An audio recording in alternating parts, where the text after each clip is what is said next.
Toronto man's word of the week is I want to run a little battery flex on you still. You're painting that I like.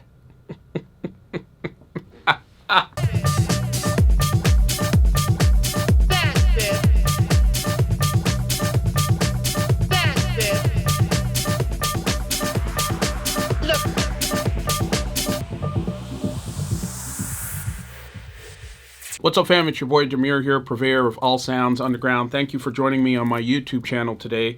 I'll be discussing the topic of Apple's new and exciting update to Logic. But before I jump into things, what I need from you are the SLC. So I need you to hit subscribe, like, and comment, and more importantly, hit the notifications bell to stay in touch with the new videos that we have up and coming. All right, so let's jump right into this. This is an incredible update. Apple did a number of different things in this version of Logic, and it was mainly around providing, the typical bug fixes, but as well as providing a good step forward in terms of performance and reliability on the application. I've been a long-time user of Logic for some time, and the facts are there are some things that I just accepted were performance issues that will take Apple a while to get to, and I can happily say, in my opinion, that they got to them. So I just picked out the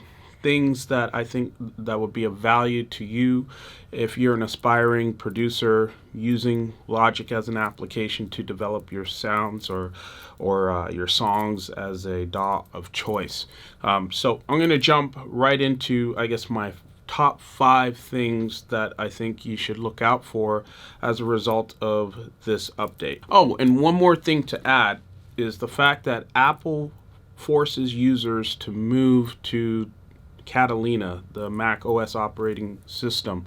I'm a very cautious user when it comes to updating to OSs. I usually like to wait at least 2 years to make sure all the bugs and fixes go through with each and every manufacturer, because I'm using multiple plugins and I just don't want the headache of losing certain devices that are in my production arsenal. So make sure you check that out first and foremost. So for myself, if you are a user of Native Instruments Machine and you have the MK1 piece of hardware controller, you have to be cautious here. I was aware before I updated that one would go, and it did, but I did find a workaround, and I will paste that in the description for you to work through. I'm so glad it worked because it's what I use to do all of my drum programming pretty much in the DAW itself. All right, so let's jump into the things that I think will be quite interesting to you as a user of Logic in this update. It's quite significant.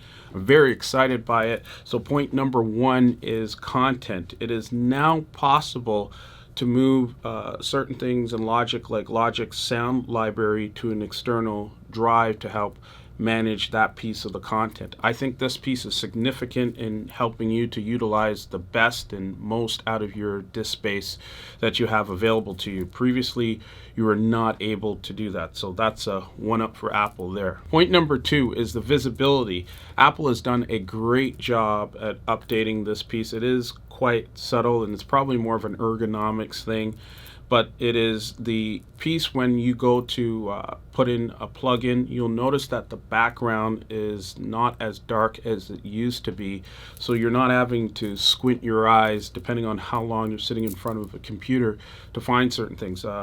Things tend to pop out more in terms of the description of plugins and the types of plugins you're looking for depending on how you have them organized in your DAW. So that was a nice one that I noticed right off the bat. Point number 3 is on performance, and it's specific to large sampler based instruments.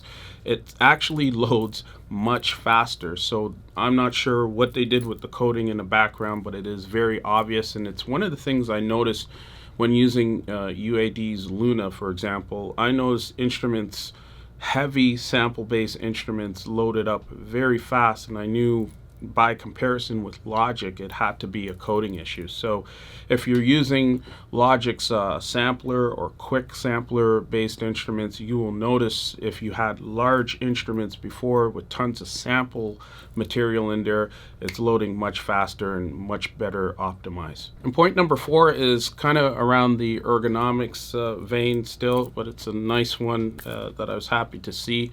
If you are used to exporting or bouncing things in place, you'll now notice when you go ahead to do those activities that it now names it based on the track name instead of the channel strip.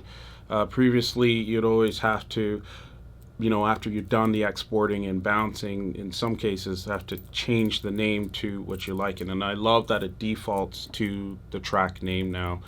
It's really a nice addition, and it saves you a little bit of time. And point number 5, I think, is the most significant piece about this update, and it has to deal with the latency.